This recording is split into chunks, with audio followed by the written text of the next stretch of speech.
Hi everybody, Annalyn and Brandon here, bringing you vlog number 2, which is the chapter Exchange Frustration for Fascination.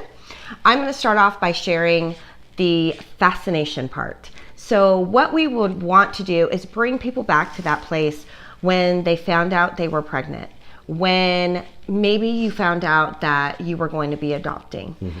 It could even be that you were having a grandchild and you were just very excited.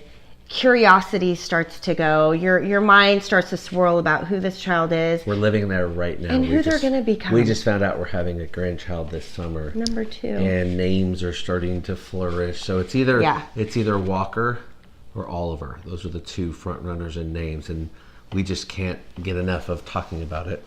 Well, in this chapter, we encourage people to stay in this place of being interested and curious about your child, being fascinated with them and continuing to be fascinated with them. Brandon, do you want to take away? Yeah, because when we think about fascination, that's the awe, the wonder, the intrigue. I wonder why they're like this, and I wonder who they're going to look like, and I wonder what their behavior will be like. And as we've described in other videos, and our book really tries to capture this, that fascination gives way to frustration.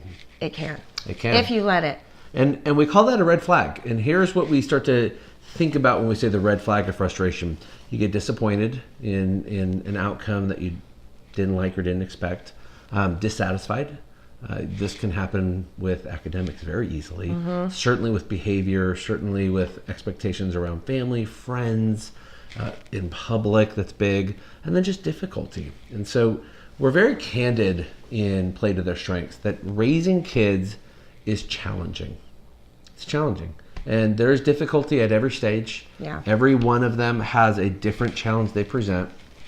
But when we give way to frustration, what happens is we lose objectivity. So if you think of objectivity as my options are open and I can see a big picture.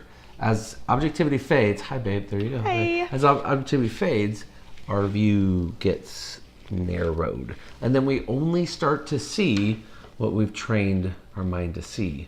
And when that becomes what's wrong or what we didn't like or what dissatisfies us or what's difficult or what disappoints us, now we're in a realm where it's hard to find a way out. Yes.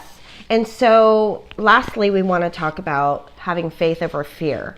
And when we were raising our kids, one of the fears we had was basically what people thought about us, other people's opinions of our parenting and of our children. And this was before social media. Yeah. So this is before you go on there and see this was real poster parents that you think you want to be, or people who have no problems. And that really challenged us, I think, that those opinions started to inform how we would parent our kids. Right.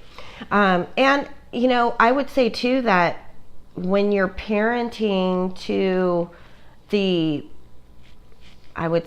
desires of someone else, for instance, and not thinking about the needs of your kids, it will really shift what you do, how you say it, and why you do it. Because I think in the end, we're really not trying to encourage and build up our kids. We're trying to make ourselves look good or appease somebody else. That's right. Right? And it's a trap because you can't win. Yeah.